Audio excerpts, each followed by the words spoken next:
ازيك يا استاذ سليمان؟ يا رب تكون احسن النهارده. بعد ما شفتك بقيت احسن. والله انا حاسه بالذنب من ساعتها. ذنب؟ انت رديتي فيا الروح. انت مش عارفه انت عملتي فيا ايه. ما تجربي ترجعي شعرك على ورا. حاسس ان يبقى شكلك احلى.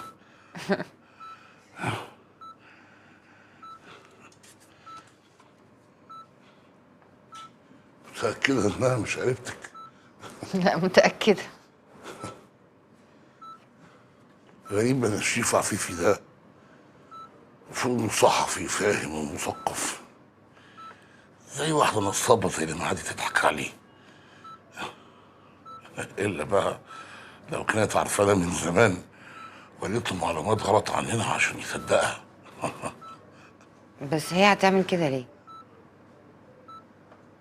استاذ سليمان، لما كنا مع بعض قبل ما حضرتك تتعب كنت اديتني شيك ب1,000,000 دولار. حضرتك فاكر حاجه زي كده؟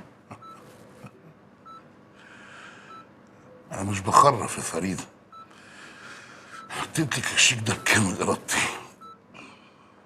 بس حضرتك ما تعرفنيش كويس، وبعدين ما شفتنيش الا كام مره.